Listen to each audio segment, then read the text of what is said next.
but I'll repeat it. My name is Malene Indre Haga, and I am the closest neighbor to the farm. I live right next door. I'm gonna point out the house, very close to the barn, and I'm 25 years old. So when I was 2 years old, my family moved at the house, but before it was a part of the farm. And well, I just finished my master in architecture, but have worked in the summer at this farm ever since I was 15. So usually I'm not doing the guiding, but you know, the farmer, he got injured in his ankle. He did skiing in Switzerland, and then you know, the hiking part, he's just gonna save himself for that one. But we're gonna meet Arild, the farmer, when we come to the barn. But before that, I'm gonna talk a little bit about horses, sheep, and also the lake and small things. But it's about 800 meters, so don't really worry. It's gonna be nice and the temperature is good. And then we're gonna come to the barn. It got renovated in 2018, so it is isolated, has good temperature, and we're gonna have a lot of good food. So yes, just bring maybe a small little jacket or just something, and then let's go. Okay? Thank you.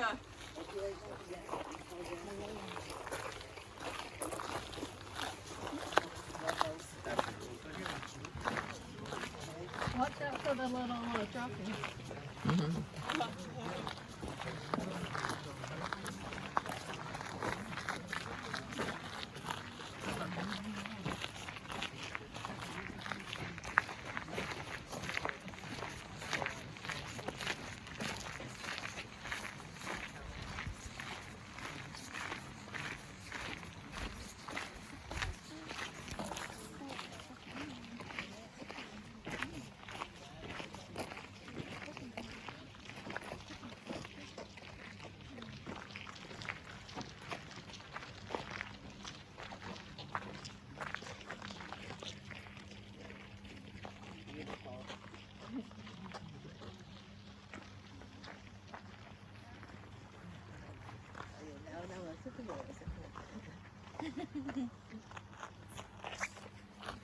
All right. So the name of the farm is Evre Eide Gård. And you can see the sign here if you're wondering the spelling. It means Upper Hill Farm. And in Norway, it is very common that your last name is based on how it looks from the place you were born.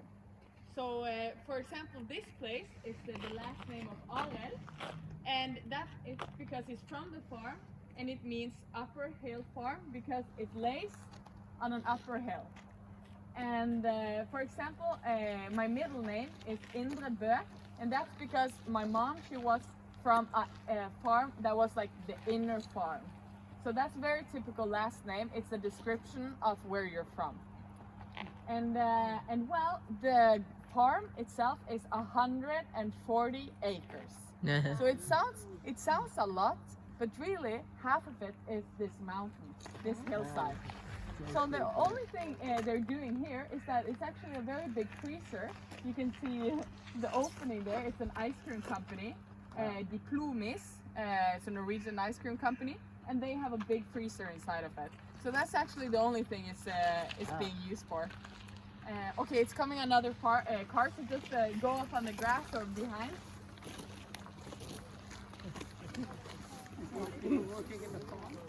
No, actually the first part, that was a couple that just got engaged, and they were looking at the barn if they wanted to use that as a place to have their wedding. Yeah, to have their marriage, yeah, to have their wedding. We have 14 horses, but only half of it is on it. But yeah, so when we are standing here, I wanted to stop because we get a beautiful view of the lake of Jordalen. So also the valley is called Jordalen, which is a description of the place, a valley of earth, Jordalen. And the water, Jordalsvannet, that is a drinking water. It's a drinking lake. And in Bergen, we are 300,000 inhabitants, and 25% of those get their water from this lake. So that's why the valley is as green as Cô it hướng is, dẫn viên đang nói even cái lake though này là it is nước just uống luôn các 10 bạn, minutes tức là dùng cho from the nhiều city người uống luôn. center. Cả So, một when it's a drinking phần water, của it nước became a drinking Na Uy water á, in người ta dùng 2000. nước này để uống, sorry. Thì nó kêu là drinking lake. Okay, everyone, it's hard to speak because I'm just trying to. Okay, but and also I just wanted to say that the drinking water, it comes with some restrictions. So now, for example, you can't build a house closer than 25 meters. Like you have to be 25 meters away from the lake to build a house. And also, it's a lot of restrictions on how tall the buildings can be. So that's why it's not many building projects here. And also, you can't go swimming in there. You can't go with a motorboat, and you can't go fishing. So, and what's happening down here is actually a consequence of the water, because after it became a drinking water, they dammed it up, and the water rised 2 meters. So the area down here got very, very muddy. So now he's buying stones from different companies that makes tunnel here in the area of Bergen. And then a little by a little, he will get a good fundament for the horses and for the sheep to be. So we will have stone, then earth, and then put soil, and then put grass on top. So maybe, I don't know, 5 years, it will be done, 10 years, but he really is not in a rush. It will take the time it will take. Yes. So let's have a little look at the garage and the roof there, and then we'll see the horses.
Alright, so now we're having a little look at a typical roof construction here in Norway. So before 1960, Norway was a pretty poor country, and the architecture has always kind of reflected that we had to use the resources that was around us. So on the western side, we had a lot of birch and also a lot of earth. So what happened was that you get a roof construction like this. You have a solid timber construction, and then you use the bark that is around the birch to have on top, and then you add the soil, and then you plant it. And it's a naturally isolated roof. It is a little bit more heavy than a normal roof, but it is very, very cheap, and the thickness of it is actually almost the same. The only thing you have to remember is to maintain it every third year, so to cut the grass. Because if it grows trees, or it can really get roots, and those can break through the bark. And but what happens here is that actually the angle is very nice for the sheep, so they actually are maintaining it for us. So they're actually jumping up and are trying to eat the grass that they think is greener on the other side, and they are maintaining it for us. And actually, no one has fallen yet. But on the other side, they could actually fall, and they would die. But I think they also understand the height, and they know it's a little bit more dangerous. And also the other roof that is very typical for Norway is the slate roof. That's because Norway is kind of based on a mountain, a very old mountain. And on that mountain, you have 3 different slates. You have the Otta slate, which is in the middle of Bergen and Oslo. It's a little cobbery. And then you have Oppdal. It's a little north from Trondheim. And it's light in color. It's like gray. And then you have Alta all the way up north. And that is the best quality slate, Alta slate. And why is that the best? Well, that's because the glacier has been there for the longest time, and it's really pressed the stone and the slate together. So we have a little part of the Alta slate here, and you can see it's layers of stone that has been compressed, and it can actually last a lifetime, over a lifetime.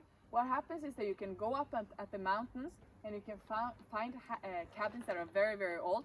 The timber construction is rotten, but you can just take up the slates and reuse it. And why haven't we used it here? Well, that's because the only bad side about slate is that in a windy area, it's not good.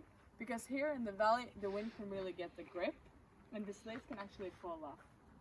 But when we come into the barn, his house, the White House down at the barn, his house is from 1540, and there you have the same slate as it was, and they have changed it and cleansed it, but it's kind of the same stones. And it's very, very interesting. And then you have the new house. He built a new kitchen because it's more weddings and bigger parties coming on here at the farm. And there they have rectangular slates, so you can have it in different patterns. And it's a really, really interesting puzzle where it's just two spikers on the side that keeps it together, and it's breathing, and it's very, very good quality. But yes, before we go to the barn, we will have a look at two of our horses.